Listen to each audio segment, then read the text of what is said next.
elaborate on the question of trade? Did you link trade among the Muslim community? No. This is trade in general. Trade in general. Because Islam doesn't make a distinction between dealing with Muslims and dealing with non-Muslims in terms of honesty.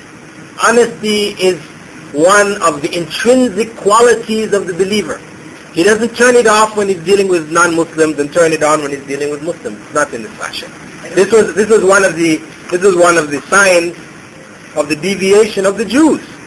We know in the Torah, in the Old Testament, where when they were prohibited from dealing in riba, they changed the text to say, you are prohibited in taking riba amongst yourselves, but you may take it from the non-Jews.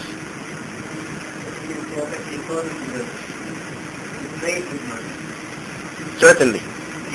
The Prophet Muhammad ﷺ was involved in...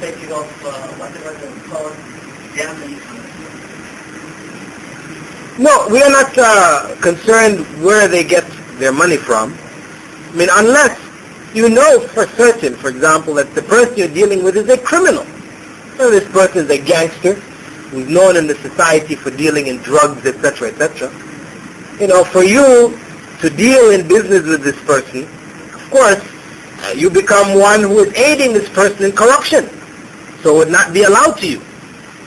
But you as a person who has a store, Islam doesn't now go to the other extreme where everybody who comes into your store, you now must, give him a questionnaire and do a biodata search on the individual to find out where he's making his money, whatever, before you can sell them, a bottle of orange juice. No.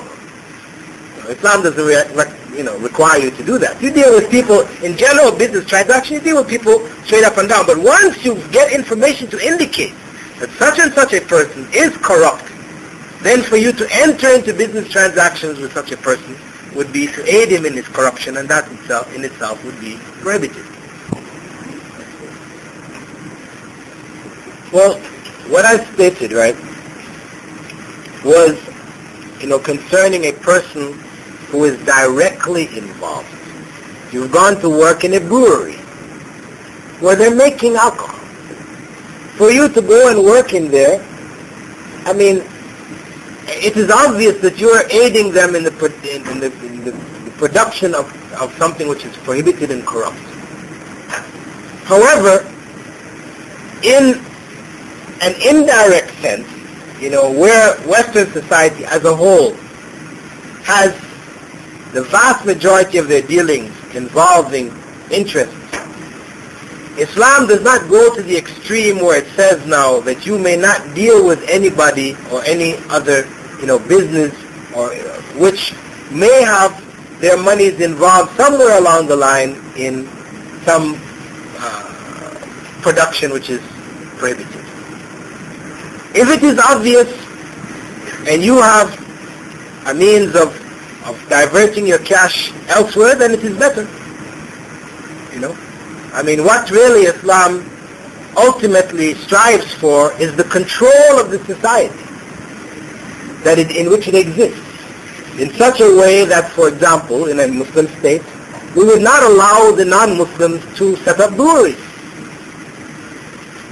Though a non-Muslim, in the privacy of his home, if he wants to make his private little stock of alcohol and drink it, we would not break down his front door and drag him, to jail. Right? As long as he doesn't come out in a state of drunkenness, in which case then he becomes liable. But what he does in the privacy of his home, okay. But now to set up a factory where he's going to be producing and saying, okay, I'm only going to sell to non-Muslims, no, we wouldn't allow him to do that. And as such, the vast majority of the transactions in the Islamic State would not involve anybody who is involved in anything corrupt. However, Muslims, in a minority situation, where Muslims are living in a non-Muslim society, now you have to realize that you are now obliged for you to survive in that circumstance. This is why the fundamental principle for Muslims in non-Muslim circumstances is hijrah. You have to realize that where Muslims are in a minority, what is fundamentally on them, according to Islam, is hijrah. If you are unable to make hijrah, then you are justified in staying where you are. Or if you intend to try to spread Islam, your intention is da'wah, to establish and spread Islam so that it eventually becomes the ruling force in that given society in which you are, then it also becomes allowable for you to stay.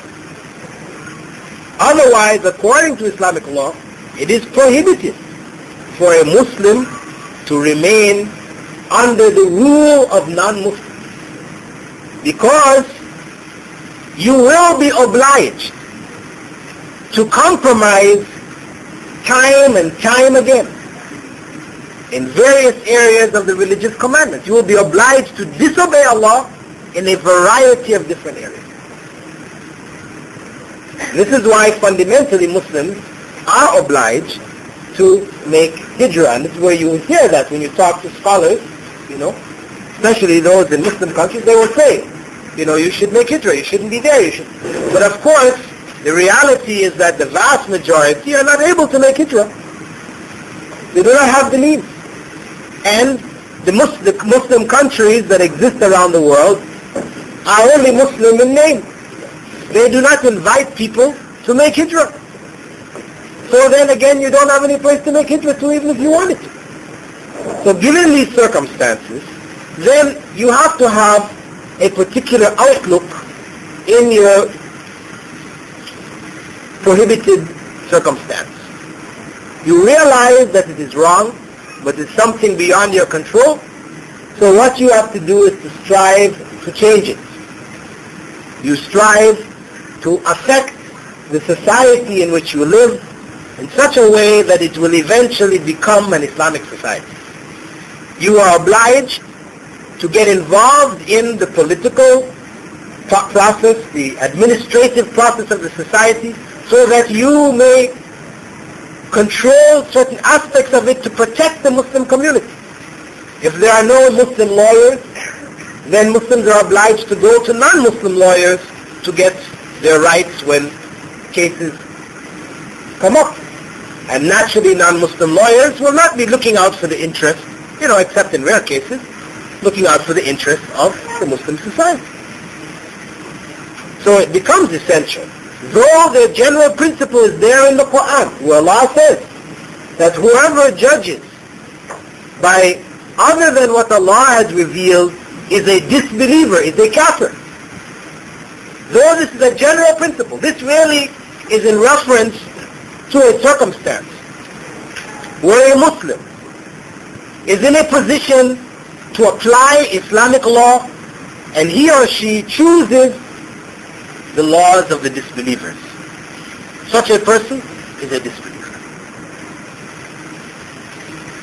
But in a circumstance where Muslims are in a minority, the law of the country is an un-Islamic law, then it becomes necessary to function within that system as lawyers, as policemen, as whatever, as a means to protect the community.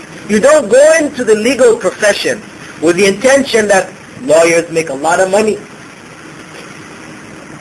They get big houses, big cars. They live happily ever after. So I want to be a lawyer. No. To go in with that intention is haram.